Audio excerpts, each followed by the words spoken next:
Good morning, my beautiful diamonds and my Teletubbies. Take a look at this picture, please.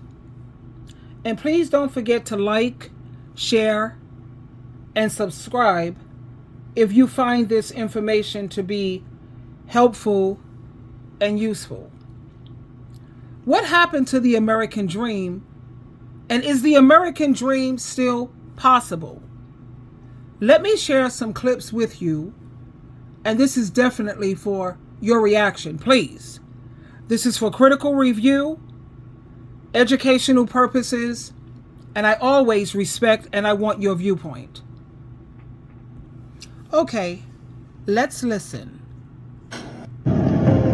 So fucking sick of this life. Every day you get up, you go to work, but what the fuck for? What are we getting up for? You get up, you go to work, you get paid, you pay your bills, you're fucking broke. Every fucking week. When's it gonna change? Is this just the way it is now? Just live our lives fucking broke? No money to save? No vacation? Just barely pay your bills. Nothing left. And you wonder why people have so many problems with their mental health. Because they're just not fucking happy. It affects all aspects of your life. You go to work, you're fucking thinking about it. Drive home, you're thinking about it. With your family, you're thinking about it. You try to sleep, you're thinking about it. You don't get a fucking break. And that's what the people in the government don't understand. The people are fucking tired. We're sick and tired of the bullshit. People need fucking help, and they know it ain't fucking coming. And that's the reality of the whole situation. We're all just fucked. Let's continue to watch. The American dream is debt. Let's talk about it. All of the aspects of the typical American dream is literally debt. Going to that incredible university, the private out-of-state university or the Ivy League university, you have 6 figures of debt. Driving that nice car, you have a 4-figure car note. Having a mortgage, you're locked into a 30-year loan. If you want affordable health insurance or a 401k, you need to work in that 9 to 5. If you don't want to be screwed by the tax people, you need to get married and have kids. The American dream is to be in debt and to have so many dependents that you have no choice but to work and work and work until you literally can't work anymore and have no choice but to retire. That is the American dream. And we're also taught socially to subconsciously look down on people who choose alternative paths. People who are more free than the average person, people who choose not to have children, who choose not to get married, who choose not to work in corporate, people who choose to go to community college or trade school instead of getting, like up to 6 figures of debt at a university. People who choose to drive beaters or to buy used cars instead of brand new cars off the lot. Those people are looked down upon because that is not in line with the American dream, which is to get as much debt as you can so that you don't have a choice but to work. It's just something I've been thinking about a lot lately. Like, the American dream is literally just you getting into debt. So. Okay, let's hear what this young man has to say. So, let's talk about something. 65% of Americans are flat broke right now. They are living paycheck to paycheck. They can't afford rent. They can't afford groceries. They can't afford to do any extracurricular activities. They can't afford to go to a Six Flags. They can't afford to go to a water park. They can't even afford to barely leave the house and pay for the gas it would take to go to the places that they want to go to. Most Americans are working 40, 50, 60 hours a week to bring home a paycheck that instantaneously goes to rent, car payments, insurance, taxes, food, clothes, necessities, instantly gone. You make an $800 paycheck, gone. That's one car payment. You make an $800 paycheck the next week, gone. You got half of your rent paid. The next week, you pay the other half of your rent. The following week, you have $800 left over. Out of the 4 weeks you work, if you're making $800 a week, you have $800 left over. But I didn't account for groceries for the last 3 weeks. I didn't account for gas for the last 3 weeks to get to work. I didn't account for your electric bill. I didn't account for your heat bill. I didn't account for your water bill. I didn't account for anything else. $800 a week, I'm going to break this down for you, is $25 an hour at 40 hours a week after taxes. $25 an hour used to be a wage you could buy a home on. $25 an hour now, you can barely afford to squeak by. In fact, in most cases, you're not getting by. You're just simply putting the bigger expenses on credit cards and making small payments towards those. This is the new America. This is the new world we live in.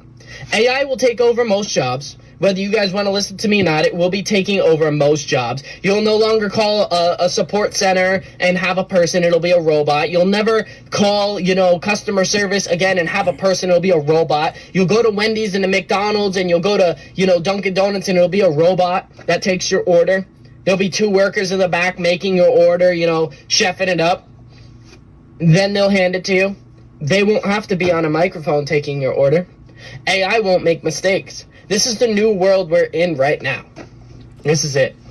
Now, I don't know about you guys, but when I was growing up, I watched this really crazy movie actually about AI. It was called Terminator, and we saw how the world ended with that one.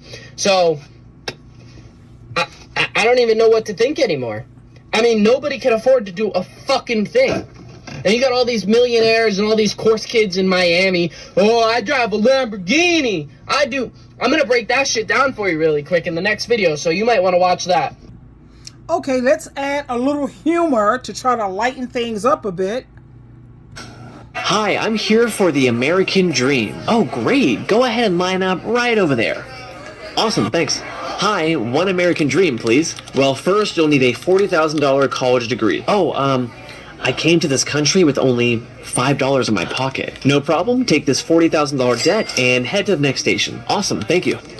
Hi, American, now that you have a college degree, you'll need a car to get to your job. Oh, okay, that'll be $20,000. I don't take this debt and head over there. Next. $400,000 to buy your house. Take this debt and keep in mind, by the time you pay this house off in 30 years, you would have paid us $500,000 in interest. So the house will end up costing you $1 million. I don't think I can afford this. Oh, and if you get a raise at work, be sure to upgrade your car. And when can I expect to retire? I mean, you got stuff to pay for, so 65 if you're lucky. This is not a dream, it's a nightmare. Now here's Davey. D-A-V-I. This man is so funny. I love him so much. Let me share this with you. You people, I like the way he says, don't keep asking me what I like and what I dislike. I like money and I dislike not having money. How about that? Share it with us, Davey. Girl, at my age, please stop asking me about my likes and dislikes. I like money and I dislike not having money, alright? That's it, alright? Like, what do you want me to say? That I like long walks on the beach? No, I like when my rent is paid on time. Right? Stop stressing me out with these questions. Like, you want me to say that I dislike liars? No, I don't care anymore. I dislike seeing $57 disappear from my account because I dared to breathe this morning. Right? Every day feels like a job interview now. So what are your hobbies? My hobby is trying to figure out how eggs went from $2 to $9 without Congress holding a special meeting. Like, what happened? Right? Or they'd be like, well, what do you do for fun? I file disputes with my bank and hope they side with me. Okay? At this age, it's very simple. If it deposits, I like it. If it withdraws, I don't like it. That's it. All right? Don't ask me about my favorite color, my favorite band, my favorite food. Ask me about how I'm surviving with this level of inflation, okay? Because really, my likes at this age are just 2 words: direct deposit. Davey is so funny. I'm telling you, he resembles my first husband, my son and my daughter's father. He looks almost, he resembles him so much. Let's continue. And I'm just so fucking fed up with everything. I don't want to talk to nobody anymore. I don't want to make any new friends. I don't have any anyways. I don't have money to go anywhere. Can't go on vacation.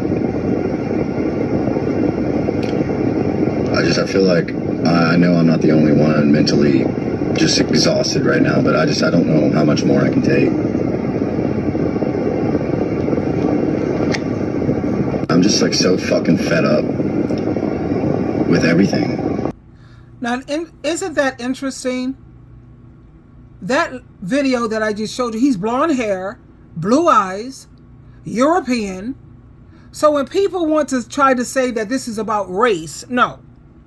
It's about the haves and the have-nots. That's what it's really all about. Let's continue to listen, please. And if you're still watching this video and you find this video very helpful, or if you can relate, how about that? If you can relate to this, then please hit the thumbs up and subscribe. Let's continue. I don't understand how fucked up America gotta be for you to work hard and still have no fucking where to go. It's just like, oh my gosh, when is it all going to end? Like, y'all, it's so bad to the point where even though you work, you more than likely can't even eat every day. Not even 3 times a day. Me, none. Yet they expect us to keep working with a smile on our face. Fuck all of that. I be seeing why people don't fucking want to work. They pay us a little bit of money, but make everything fucking expensive.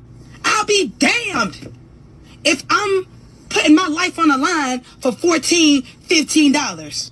And then the whole time, your ass can get hurt or die at the fucking job you're at.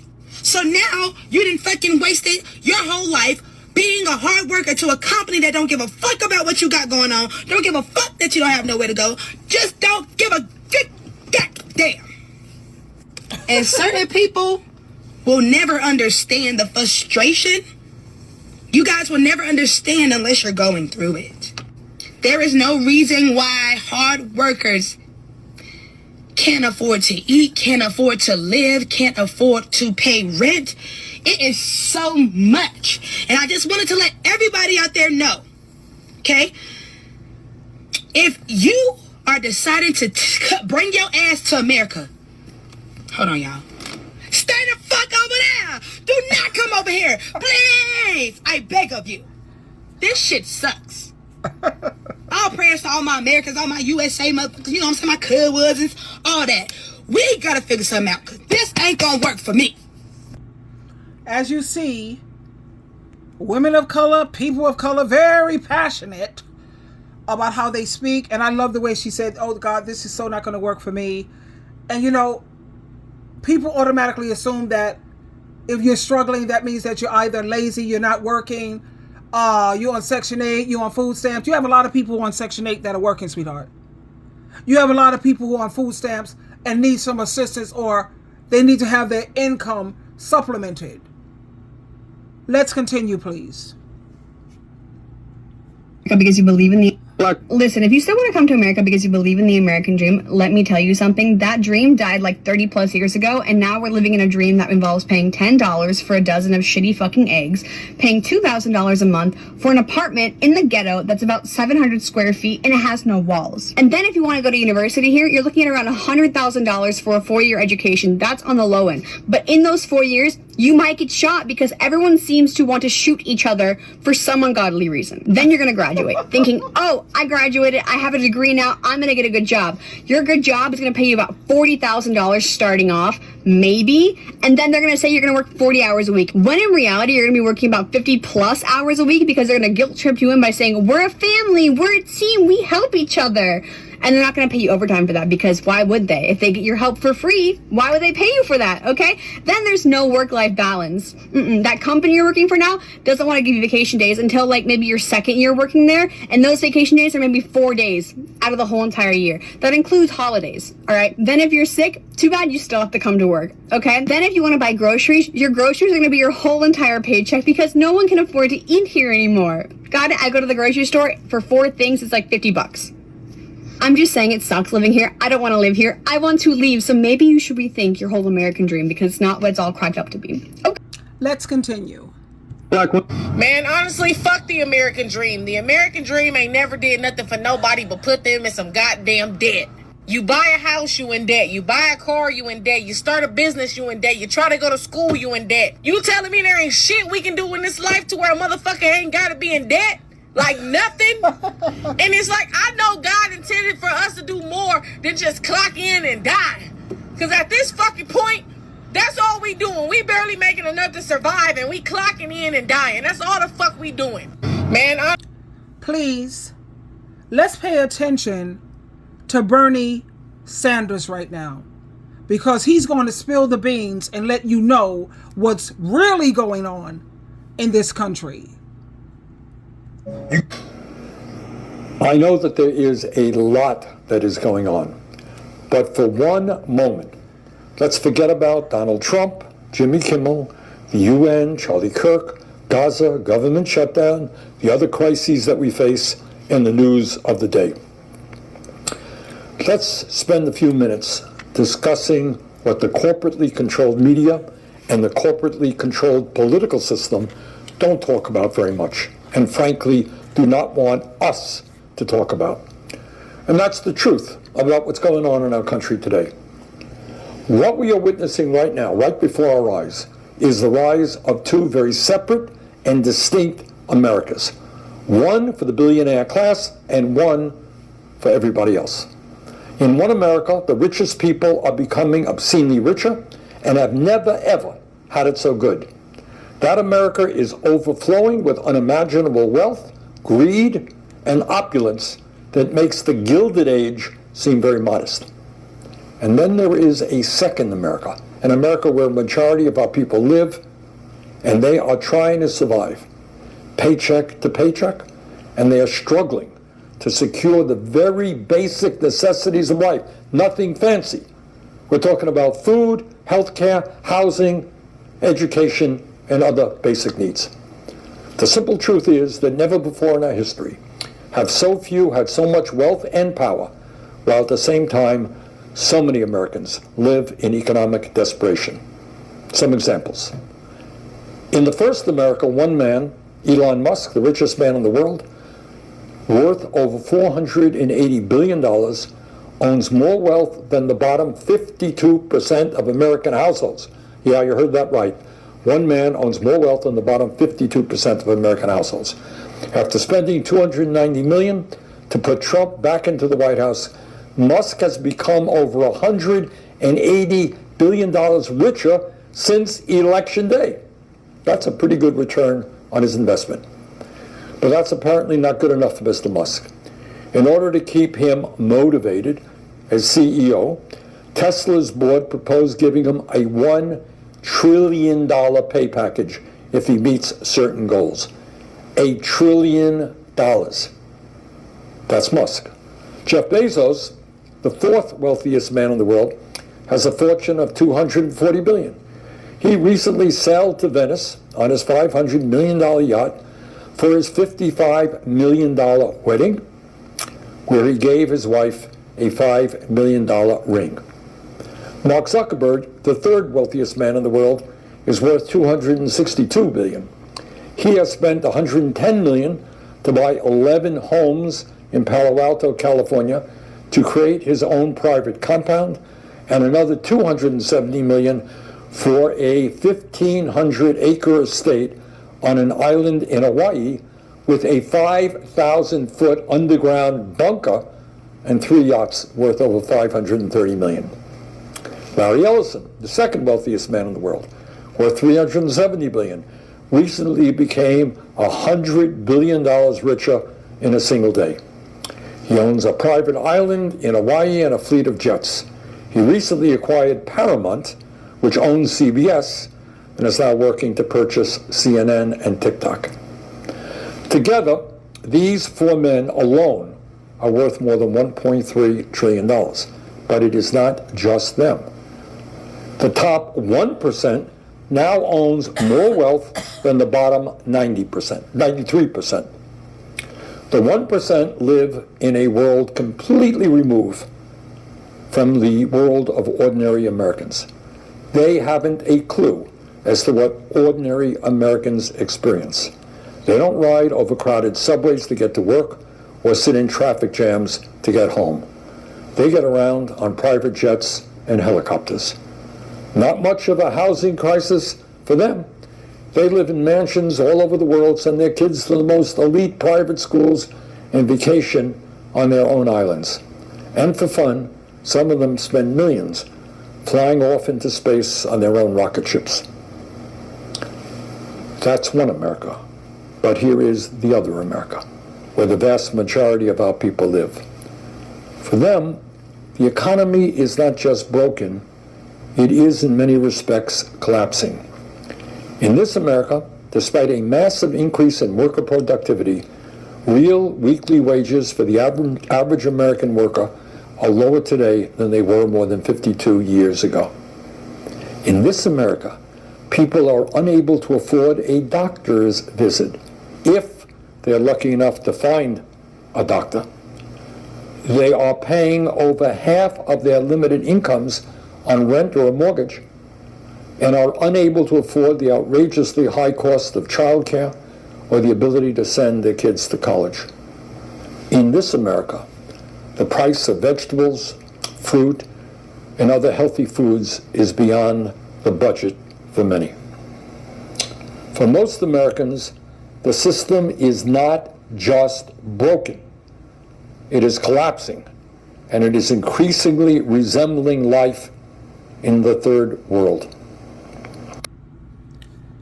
Again, just look at this picture. People are depressed, downhearted. And you know, the thing about this is that this is affecting millions of people across this nation. Now, this is not something that's based on race, religion, or your background. It's about the struggle between the haves and the have-nots.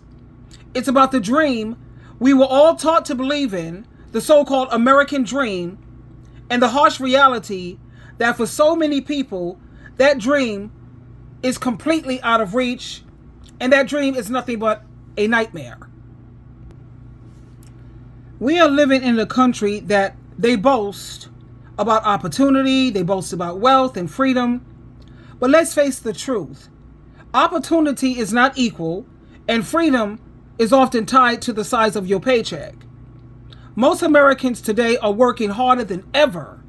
Some of us are juggling multiple jobs. I work 3 jobs personally, and still falling behind. They're struggling to pay rent, struggling to put food on the table, they're struggling to save for their children's education, and they're struggling just to survive. So like I said, this is not about racism. Though inequality does exist in many forms, this is about the fundamental economic divide.